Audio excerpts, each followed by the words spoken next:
High friend, good morning. আর তোমরা দেখছো তোমাদের প্রিয় YouTube channel exam guide by Nitu. বন্ধুরা, এখন আমি তোমাদের সঙ্গে আলোচনা করতে চলেছি এসএসসি এমটিএস প্রিভিয়াস ইয়ারের কোশ্চেন 2023। তোমরা যারা আগামীতে SSC MTS, SSC CSL, railway NTPC, railway group ডির জন্য তৈরি হচ্ছ, তোমাদের জন্য এই প্রশ্নটাগুলো খুবই গুরুত্বপূর্ণ।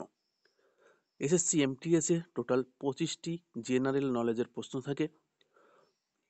তোমাদের অলরেডি এসএসসি সিএসএল এর নোটিফিকেশন বেরিয়ে গেছে। খুব তাড়াতাড়ি এসএসসি এমটিএস এরও ফর্ম ফিল আপ শুরু হবে। তো বন্ধুরা, এখন আমরা আলোচনা করছি 18 নম্বর সেট। এই পরীক্ষাটি হয়েছিল 10ই মে, থার্ড শিফটে। তো বন্ধুরা, ভিডিওটা ভালো লাগলে একটু লাইক করে দেবে। যারা এখনো পর্যন্ত চ্যানেলটি সাবস্ক্রাইব করনি, তো বলবো অবশ্যই চ্যানেলটি সাবস্ক্রাইব করে দেবে। তো চলো দেরি না। প্রথম প্রশ্ন দেখো। প্রথম প্রশ্ন বলেছে, সরোজা বৈদ্যনাথন শাস্ত্রীয় নৃত্যের জন্য কত সালে তিনি কালিদাস সম্মান পেয়েছেন? সরোজা বৈদ্যনাথন। সরোজা বৈদ্যনাথন একজন ভারতনাট্যম নৃত্যশিল্পী। তিনি ভারতনাট্যম নৃত্যশিল্পী সরোজা বৈদ্যনাথন। কালিদাস সম্মান দেওয়া হয় মধ্যপ্রদেশ থেকে। কোথা থেকে? মধ্যপ্রদেশ থেকে কিন্তু কালিদাস সম্মান দেওয়া হয়। তো কত সালে সরোজা বৈদ্যনাথন কালিদাস সম্মান পেয়েছিলেন? তো 2009-10 বর্ষে তিনি কিন্তু কালিদাস সম্মান পেয়েছিলেন। এর আগে তিনি 2002 সালে পদ্মশ্রী পুরস্কার পেয়েছিলেন। 2002 সালে পদ্মশ্রী পেয়েছিলেন এবং 2013 সালে পদ্মভূষণ পেয়েছিলেন। 2013 সালে পদ্মভূষণ এবং 2002 সালে পদ্মশ্রী পুরস্কার পেয়েছিলেন। পরবর্তী প্রশ্ন, ভারতের মশলা বোর্ডের সদর দপ্তর কোথায় অবস্থিত? ভারতের মশলা বোর্ডের সদর দপ্তর কোথায় অবস্থিত? তো সঠিক উত্তর হবে কোচি, কেরালা। কোচিতে ভারতের মশলা বোর্ডের সদর দপ্তর অবস্থিত।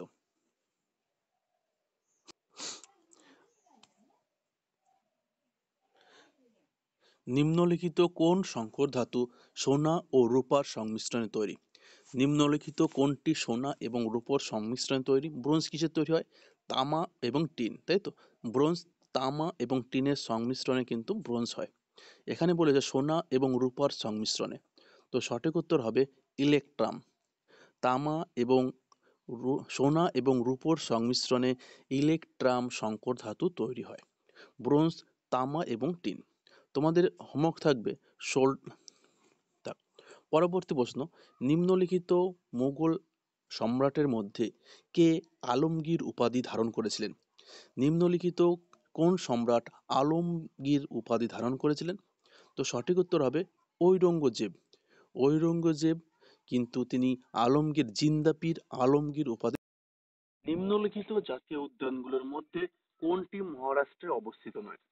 দেখো, গোগামল জাতীয় উদ্যান, তরবা জাতীয় উদ্যান, নবেগা জাতীয় উদ্যান এবং বান্ধবগড়, এই চারটি জাতীয় উদ্যান দিয়েছে। বলেছে এর মধ্যে কোনটি মহারাষ্ট্রে অবস্থিত নয়? তো সঠিক উত্তর হবে বান্ধবগড়। বান্ধবগড় কিন্তু মহারাষ্ট্রে অবস্থিত নয়। বান্ধবগড় জাতীয় উদ্যান কোথায় অবস্থিত? মধ্যপ্রদেশে কিন্তু অবস্থিত। বান্ধবগড় জাতীয় উদ্যান কোথায় অবস্থিত? মধ্যপ্রদেশে অবস্থিত।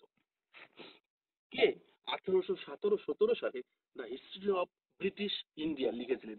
এই বইটি লিখেছিলেন কে? 1817 সালে লিখেছিলেন the history of British India. এটি লিখেছিলেন জেমস মিল। ঐতিহাসিক জেমস মিল এটা লিখেছিলেন the history of British India. চলো নেক্সট। বিখ্যাত ভারতীয় সঙ্গীত ব্যক্তিত্ব চিহ্নিত করুন যিনি সঙ্গীতের ইতিহাসে সবচেয়ে বেশি রেকর্ডকৃত গান গাওয়ার জন্য 2011 সালে গ্রিনেস বুক অফ ওয়ার্ল্ড রেকর্ডে আনুষ্ঠানিকভাবে স্বীকৃতি দেওয়া হয়েছিল। সবচেয়ে বেশি ভারতীয় ব্যক্তি হিসাবে সবচেয়ে বেশি রেকর্ডকৃত গানের জন্য 2011 সালে কাকে গ্রিনেস বুক অফ ওয়ার্ল্ড রেকর্ডে আনুষ্ঠানিকভাবে স্বীকৃতি দেওয়া হয়েছিল? তো তিনি হলেন ভারতীয় কণ্ঠশিল্পী আশা ভোসলে। আশা ভোসলের সবচেয়ে বেশি গান রেকর্ড করার জন্য গ্রিনিস বুকে কিন্তু তার নাম উঠেছিল। কত সালে? 2011 সালে। হিমালয়ের সবচেয়ে উত্তরের রেঞ্জটি কি নামে পরিচিত? হিমালয়ের সবচেয়ে উত্তরের যে রেঞ্জটি রয়েছে তার নাম হচ্ছে হিমাদ্রি বা বৃহত্তর হিমালয়।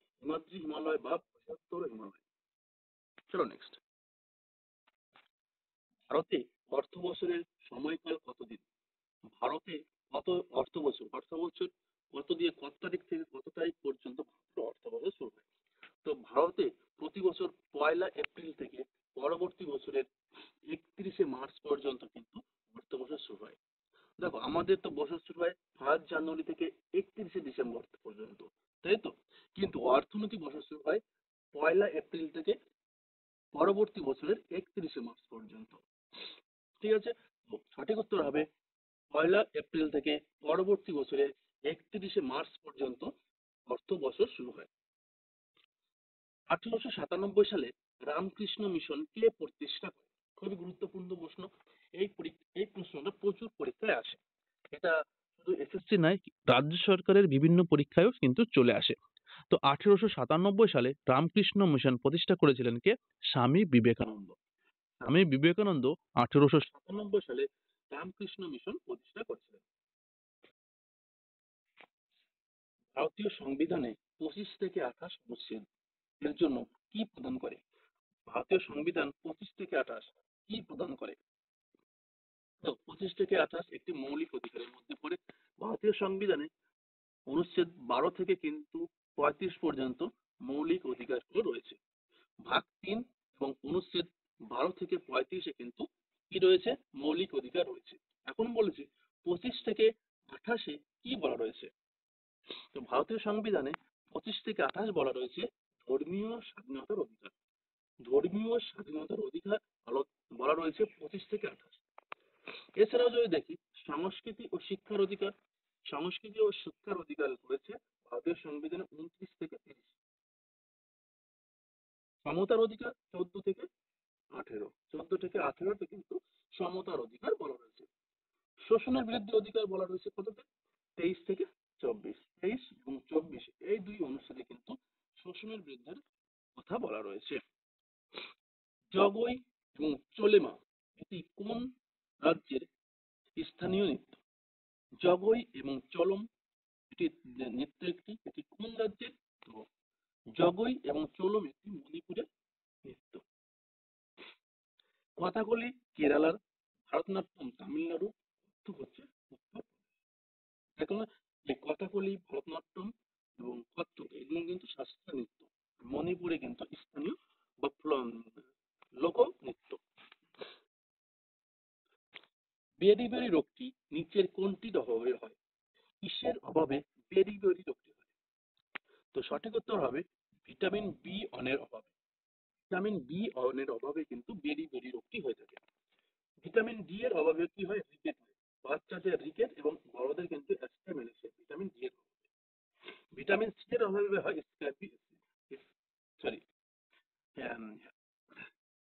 স্কার্বি হয়, দাঁতের স্কার্বি রোগ হয় ভিটামিন সি এর অভাবে। আয়োডিনের অভাবে হয় গলগণ্ড।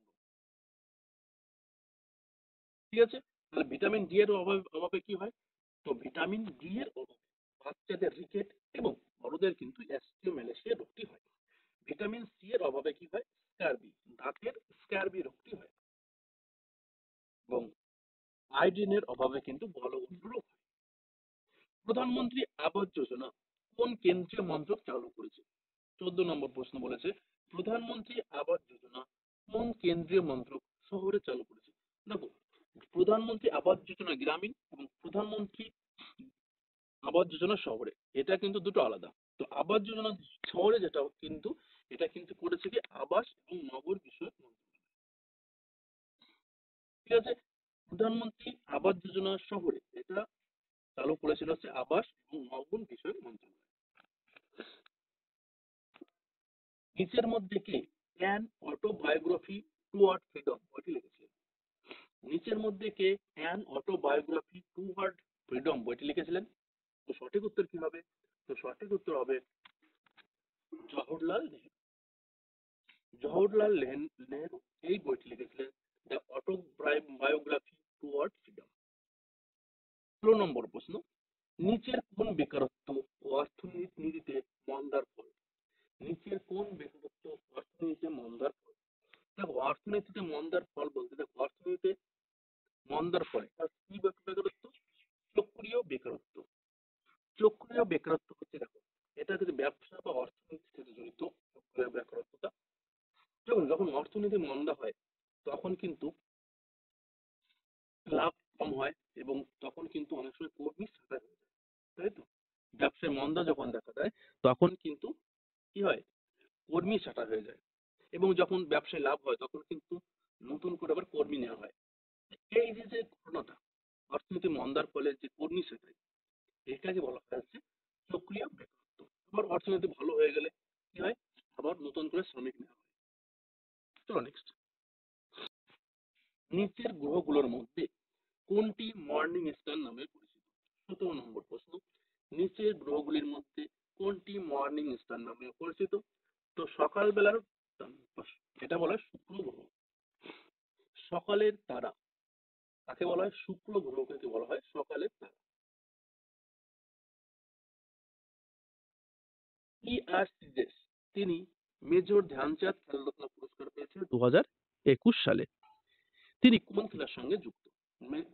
আর সিজেস, মেজর ধ্যানচাঁদ খেলরত্ন পুরস্কার আগের পূর্বে নাম ছিল কি রাজীব গান্ধী খেলরত্ন পুরস্কার। রাজীব গান্ধী খেলরত্ন পুরস্কার, সেটা পাল্টিয়ে হয়েছে কি মেজর ধ্যানচাঁদ খেলরত্ন পুরস্কার। সঠিক উত্তর কি হবে? সঠিক উত্তর হবে পি কি 2021 সালে আর সিরিজের মেজর ধ্যানচাঁদ খেলরত্ন পুরস্কার পেয়েছিলেন। তো তিনি আর সিরিজের তিনি কিন্তু হকি খেলোয়াড় এবং ভারতীয় দলের কিন্তু গোলরক্ষক, হকি গোলকিপার। প্রান্তিক কর্মী আদমশুমারির সংজ্ঞা অনুসারে প্রধান কর্মী হলেন একজন ব্যক্তি যিনি 1 বছরে কমপক্ষে কতদিনের জন্য কাজ করেন? তো প্রান্তিক কর্মী আদমশুমারি অনুসারে একজন কর্মী বছরে 183 দিন কাজ করে।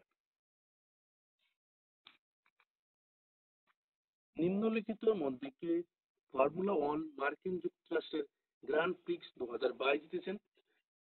মার্কিন যুক্তরাষ্ট্রের গ্র্যান্ড প্রিক্স 2022-এ কে জিতেছিলেন? তো তিনি কে? তো তিনি হলেন ম্যাক্স ভার্স্টাপেন।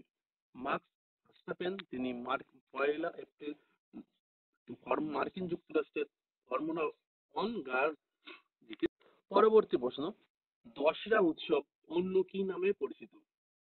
দশেরা উৎসব, তো দশেরা উৎসব অন্য হচ্ছে বিজয় দশমী নামেও পরিচিত। দশেরা উৎসব অন্য নামে কি পরিচিত? তো দশেরা উৎসবটি বিজয় দশমী উৎসব নামেও পরিচিত। 2022 সালে সেপ্টেম্বরে ভারতের নতুন অ্যাটর্নি জেনারেল হিসাবে কে নিযুক্ত হয়েছিল? এখনো রয়েছেন। তো 2022 সালের সেপ্টেম্বরে ভারতের নতুন অ্যাটর্নি জেনারেল নিযুক্ত হলেন। তিনি ভারতের 16তম অ্যাটর্নি জেনারেল। তিনি কে? তো তিনি হলেন আর ভেঙ্কটরামন। আর ভেঙ্কটরামানি ভারত সরকারের নতুন অ্যাটর্নি জেনারেল। তিনি কিন্তু 16তম attorney general. Attorney general Bharat সরকারের সর্বোচ্চ আইনজ্ঞ। অ্যাটর্নি জেনারেল ভারত সরকারের সর্বোচ্চ আইনজ্ঞ। ঠিক আছে, নেক্সট।